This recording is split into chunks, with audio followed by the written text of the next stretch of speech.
Welcome to Harshit institute YouTube channel. ఇంతవరకు మన ఛానల్ని సబ్స్క్రైబ్ చేసుకోకపోతే సబ్స్క్రైబ్ చేసుకోండి. మనం దీంట్లో నెంబర్ ఆఫ్ వీడియోస్ అప్లోడ్ చేస్తున్నాము. అలానే కరెంట్ అఫైర్స్ రెగ్యులర్గా అప్డేటెడ్గా ఉంటుంది. ప్లస్ రెగ్యులర్గా కమ్యూనిటీ అంటే మీకు జీకే అప్డేటెడ్గా క్వశ్చన్స్ వేయటం జరుగుతుంది. ఇవన్నీ మీరు యూట్యూబ్ ఛానల్ ఫాలో అయితే ఈజీగా అవుతుంది. అలానే మన మొబైల్ యాప్లో ఇప్పుడు నేను మాట్లాడేది టోటల్గా అన్నీ ఫ్రీగా ఉంటుంది. ఒకసారి చూసుకోండి. Harshit institute mobile app download చేసుకోండి. ఓకేనా? ఇక్కడ మీకు అన్ని ఫైల్స్ ఫ్రీగా డౌన్లోడ్ చేసుకోవచ్చు. స్టడీ మెటీరియల్ అని ఉంటుంది. స్టడీ మెటీరియల్లోకి వెళ్ళిన తర్వాత ఇవన్నీ ఫ్రీగా డౌన్లోడ్ చేసుకోవచ్చు, చదువుకోవచ్చు. అలానే వీడియో క్లాసెస్ కూడా కొన్ని ఫ్రీగా ఇచ్చాను. సో దాన్ని బేసిస్ చేసుకొని రెగ్యులర్గా అప్డేటెడ్గా ఉండడానికి ట్రై చేయండి. Artificial liver was developed by the scientists of New Casual University of Britain. ఆ తర్వాత వంశపారంపర్యంగా సంక్రమించేటువంటి థెలసేమియా వ్యాధిని నయం చేయవచ్చునని భారతదేశానికి చెందినటువంటి ఆశిష్ ముఖర్జీ అనేటువంటి డాక్టరు తెలియజేశాడు. అంటే ఈ స్టెమ్ సెల్స్ను ఉపయోగించి థెలసేమియా అనేటువంటి వ్యాధి, థెలసేమియా అనేటువంటి జెనెటికల్ డిజార్డర్, అంటే బోన్ మ్యారోలో ఎర్ర కణాల ఉత్పత్తి తగ్గిపోతుందన్నమాట. అటువంటి వ్యాధి జెనెటికల్గా వచ్చేటువంటి ఈ వ్యాధిని కూడా స్టెమ్ సెల్స్ను ఉపయోగించి మన డాక్టర్ ఆశిష్ ముఖర్జీ అనేటువంటి వాడు భారతదేశానికి చెందినటువంటి ఆయన తెలియజేశాడు. అదేవిధంగా ఇందాక చెప్పాను, మనకి మూల కణాలతోటి అంధత్వాన్ని రూపుమాపేటువంటి సరికొత్త విధానాన్ని హైదరాబాదులోని ఎల్వి ప్రసాద్ ఐ ఇన్స్టిట్యూట్లో అభివృద్ధి చేశారు. భారతదేశంలో మూల కణాలపైన పరిశోధనలు జరిపేందుకు క్లినికల్ రీసెర్చ్ ఫెసిలిటీస్ అనే సంస్థను, అంటే clinical research facility for stem cells and regenerative medicine అనేటువంటి సంస్థని హైదరాబాదులో ఏర్పాటు చేశారు. అదేవిధంగా ఈ భారతదేశంలో మూల కణాలపైన పరిశోధనలు చేసేటువంటి సంస్థలు కనుక మనం పరిశీలించినట్లయితే ఒకటి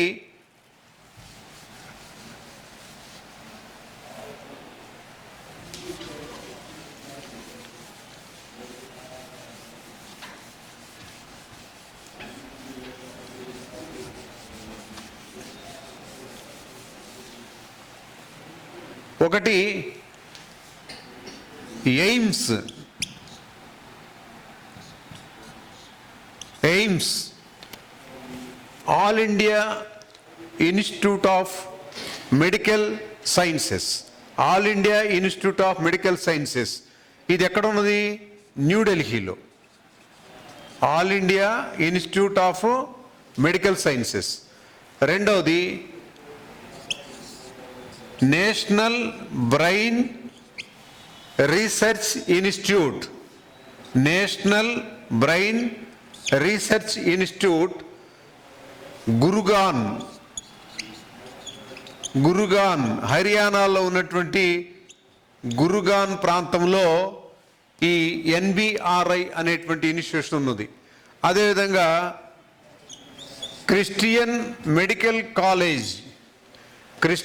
medical college Vellore, Tamil Nadu. Christian medical college. అదేవిధంగా national centre for cellular sciences. National centre for cellular sciences పూణేలో ఉన్నది. అదేవిధంగా Indian institute of sciences Bengaluru. Indian institute of sciences Bengaluru.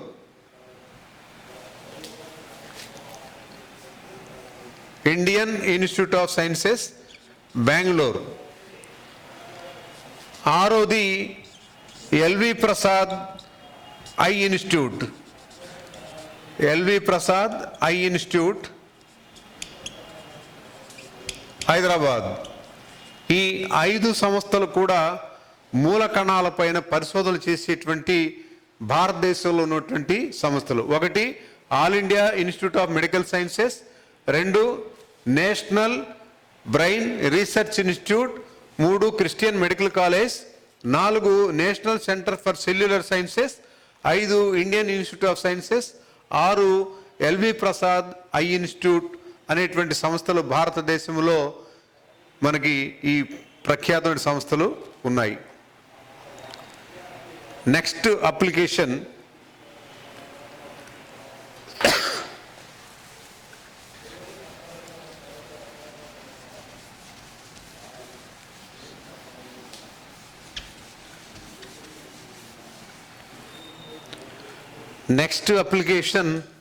Cloning.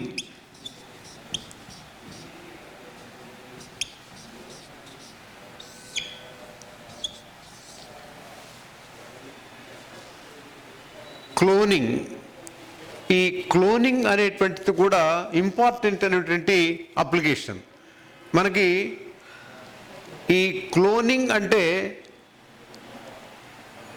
సృష్టికి ప్రతి సృష్టి లాంటిది. అంటే జీవిని పోలినటువంటి జీవి బీజ కణాల సంయోగంతో పని లేకుండా అలైంగిక ప్రత్యుత్పత్తి ద్వారా 100కి 100 పాళ్ళు జీవిని పోలినటువంటి జీవిని సృష్టించే సాంకేతిక ప్రక్రియని క్లోనింగ్ అని చెప్పంటారు. So a clone is a group of genetically identical organisms from the same ancestors by asexual method. మొట్టమొదట ఏంటంటే మనకి జీవిని పోలినట్టు జీవి అలైంగిక ప్రత్యుత్పత్తి ద్వారా. సో మొట్టమొదట the world first cloned mammal sheep, దాని పేరు డాలీ. దీన్ని డెవలప్ చేసినటువంటి శాస్త్రవేత్త doctor Ian Wilmut. Ian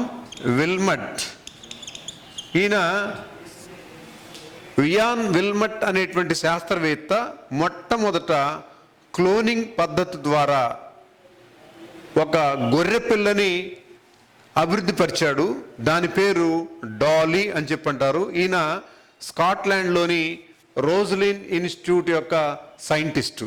so Dolly was produced by A method called somatic cell nuclear therapy. The nuclear from a mammary cell of an adult sheep was injected into a sheep egg cell. ఇక్కడ మనకి ఆ గొర్రె పొదుగు కణాల నుంచి, ఉడ్ర cells అంటే పొదుగు కణాల నుంచి వీటిని సేకరించి క్లోన్ చేయటం వల్ల ఈ డాలీ అనేటువంటిది మొట్టమొదటగా ప్రపంచంలో క్లోనింగ్ పద్ధతి ద్వారా మొట్టమొదటగా అభివృద్ధి పరచబడినటువంటి క్షీరదము, దాన్ని మ్యాముల్ అని చెప్పంటారు. అది దాని పేరు డాలీ.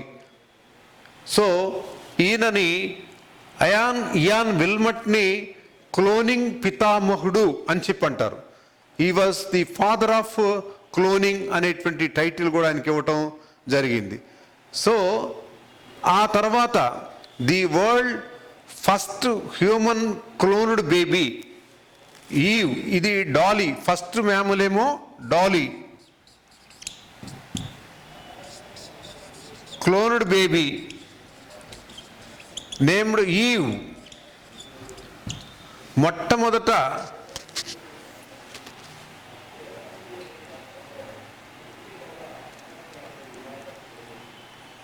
అంటే డిసెంబర్ 26, 2002లో అమెరికాకు చెందినటువంటి క్లోనాయిడ్ సంస్థ అధ్యక్షుడు బ్రిగేట్ బాష్లియర్ అనేటువంటి ఒక శాస్త్రవేత్త ప్రపంచంలో మొట్టమొదట మానవ క్లోనుడ్ బేబీ ఈవ్ని సృష్టించడం జరిగింది.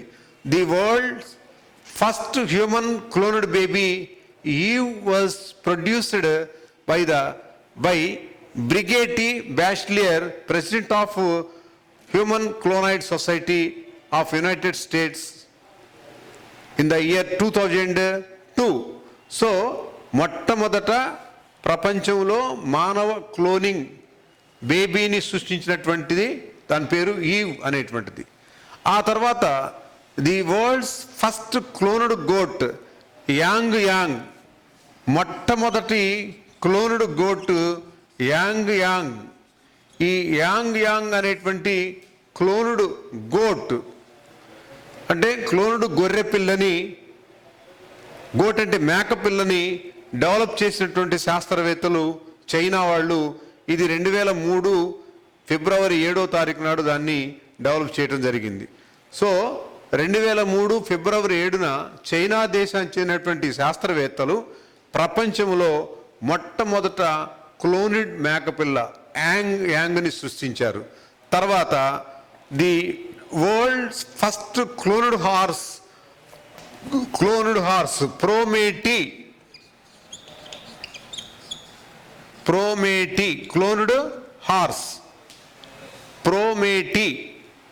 క్లోన్డ్ హార్స్ని ఇటాలియన్ దేశానికి చెందినటువంటి శాస్త్రవేత్తలు 2003లో దీన్ని అభివృద్ధి పరిచారు. సో 2003లో ఇటలీ దేశానికి చెందినటువంటి శాస్త్రవేత్తలు క్లోన్డ్ గుర్రాన్ని సృష్టించారు. దానికి ప్రోమేటీ అను నామకరణం చేశారు. ఇది మొట్టమొదట క్లోన్డ్ గుర్రపిల్ల. ఆ తర్వాత the world's first cloned dog named Swapni. Cloned dog స్వప్ని.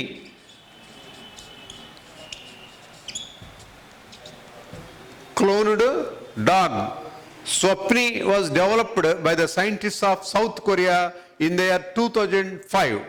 2005వ సంవత్సరంలో సౌత్ అరేబియాకి చెందినటువంటి శాస్త్రవేత్తలు మొట్టమొదటి క్లోన్డ్ కుక్క పిల్లను అభివృద్ధి పరిచారు. దానికి స్వప్ని అనేటువంటి నామకరణం చేయటం జరిగింది.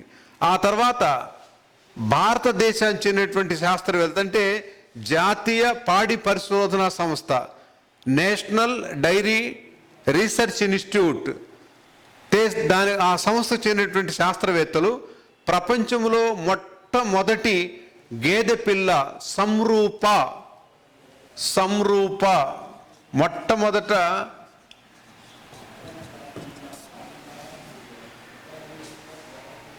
క్లోన్డ్ బఫెలో ఆఫ్ స్ప్రింగ్ అంటే మొట్టమొదట క్లోన్డ్ గేదె పిల్లని 2009లో సృష్టించారు. మొట్టమొదట మన భారతదేశం చెందినటువంటి జాతీయ పాడి పరిశోధనా సంస్థ ఇది మొట్టమొదట క్లోన్డ్ బఫెలో ఆఫ్ స్ప్రింగ్. అదేవిధంగా 2009వ సంవత్సరంలోనే ప్రపంచంలో రెండవ క్లోన్డ్ గేదె పిల్ల Garima 1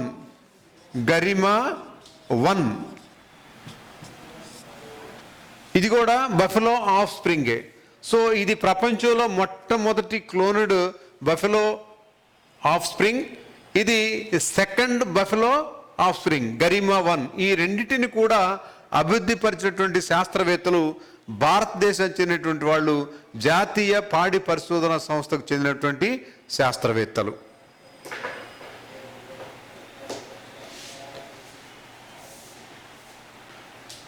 next item tissue culture.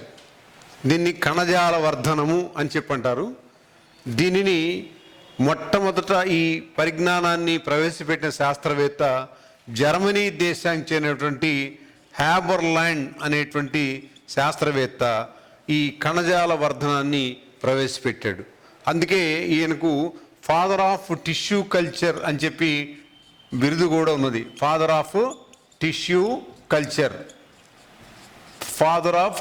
Culture అంటే కణజాల వర్ధన పితామహుడు అనేటువంటి బిరుదు కూడా ఈయనకి ఇవ్వడం జరిగింది. అసలు ఈ టిష్యూ కల్చర్ అంటే కణజాల వర్ధనం అంటే మొక్కలోని కణము లేదా కణజాలాన్ని పరీక్షనాళికలో పోషక యానకం పైన పెంచి క్రొత్త మొక్కలను సృష్టించే సాంకేతిక ప్రక్రియనే కణజాల వర్ధనము అని చెప్పంటారు.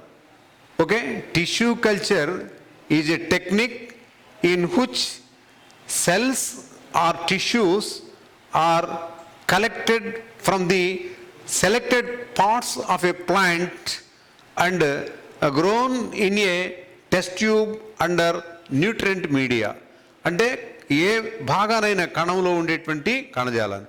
సో ఈ కణజాల వర్ధనము అనేటువంటిది సెల్యులర్ టోటోపొటెన్సీ అనేటువంటి సూత్రం పైన ఆధారపడి పనిచేస్తుంది. It depends on a principle is called cellular totipotency. అంటే ఈ సెల్యులర్ టోటోపొటెన్సీ అంటే ఏంటంటే మొక్కలోని ఏ భాగానికైనా కూడా తిరిగి పునరుత్పత్తి చెంది శక్తి ఉంటుంది. అంటే cellular totipotency means that any part of the plant can be reproduced through tissue culture. అంటే ఈ కణజాల వర్ధంలో మొక్కలో ఉండేటువంటి ఏ భాగానైనా ఉపయోగించి క్రొత్త మొక్కలని తయారు చేసుకునేటువంటి పద్ధతినే టిష్యూ కల్చర్ అని చెప్పి అంటారు. పోషక యానకంలో ఉపయోగించేటువంటి వృద్ధి నియంత్రకాలు 1 ఆక్సిన్స్, 2 జిబ్బరెల్లిన్, 3 సైటోకైనిన్స్.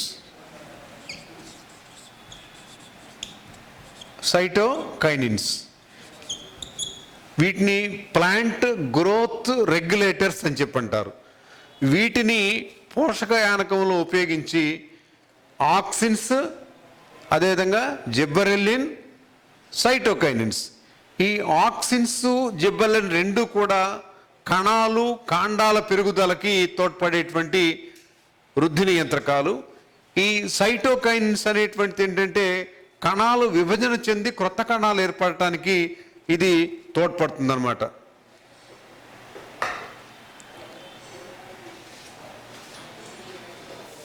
టిష్యూ కల్చర్లో ఉపయోగించేటువంటి వృద్ధి నియంత్రకాలని auxins, gibberellin, cytokine plant growth regulators అని చెప్పంటారు. ఈ మూడింటిని కూడా న్యూట్రియంట్ మీడియాలో టిష్యూ కల్చర్లో ఉపయోగిస్తారు. అసలు ఈ టిష్యూ కల్చర్ వలన ఉపయోగాలు ఏంటి, మనకి బెనిఫిట్స్ ఏంటి? మొట్టమొదటగా దీన్ని మైక్రో ప్రాపగేషన్ అంటాం. మైక్రో ప్రాపగేషన్ అంటే సూక్ష్మ వ్యాప్తి. అంటే అతి తక్కువ కాలంలో, తక్కువ విస్తీర్ణంలో, ఎక్కువ మోతాదులో మొక్కలను ఉత్పత్తి చేసేటువంటి ఈ టెక్నిక్కే అంటే సూక్ష్మ వ్యాప్తి, మైక్రో ప్రాపగేషన్ అని చెప్పంటాను. అదేవిధంగా వ్యాధి రహిత మొక్కలు, production of diseased free plants, వ్యాధి రహిత మొక్కలని ఈ టిష్యూ కల్చర్ ద్వారా మనం డెవలప్ చేసుకోవచ్చు. అదేవిధంగా మందు మొక్కలు, ప్రొడక్షన్ ఆఫ్ మెడిసినల్ ప్లాంట్స్, మందు మొక్కలను కూడా ఈ టిష్యూ కల్చర్ పద్ధతి ద్వారానే మనం డెవలప్ చేసుకోవచ్చు. అదేవిధంగా అంతరించిపోతున్నటువంటి మొక్కలను పునరుత్పత్తి చేయటానికి కూడా regeneration of endangered species plants, అంతరించిపోయేటువంటి మొక్కలను తిరిగి మరలా టిష్యూ కల్చర్ ద్వారా పునరుత్పత్తి చేసుకోవటానికి కూడా ఉపయోగపడుతుంది. అదేవిధంగా high breeding values of social forestry, horticulture, floriculture, అడవుల పెంపకము, ఉద్యానవనము, అదేవిధంగా పూల మొక్కలు, వీటన్నిటిని కూడా ఈ టిష్యూ కల్చర్ అనేటువంటి సాంకేతిక పరిజ్ఞానం ద్వారానే మనం తయారు చేసుకోవచ్చు. భారతదేశంలో ఈ టిష్యూ కల్చర్పై పరిశోధనలు చేసేటువంటి సంస్థలు కనుక మనం చూసినట్లయితే మొట్టమొదటి సంస్థ national botanical research institute Lucknow. మొట్టమొదటిది national botanical research institute Lucknow. రెండవది Indian agricultural research institute New Delhi. మూడవది botanical survey of India Calcutta. నాలుగవది ఫారెస్ట్ రీసెర్చ్ ఇన్స్టిట్యూట్ డెహ్రాడూన్. ఐదవది ఇండియన్ ఇన్స్టిట్యూట్ ఆఫ్ సైన్సెస్. ఈ 5 సంస్థలు కూడా భారతదేశంలో ఈ టిష్యూ కల్చర్ పైన పరిశోధనలు చేసేటువంటి సంస్థలు. ఒకటి national botanical research institute Lucknow, 2 Indian agricultural research institute New Delhi, 3 botanical survey of India Calcutta, 4 forest research institute Dehradun, 5 Indian institute of sciences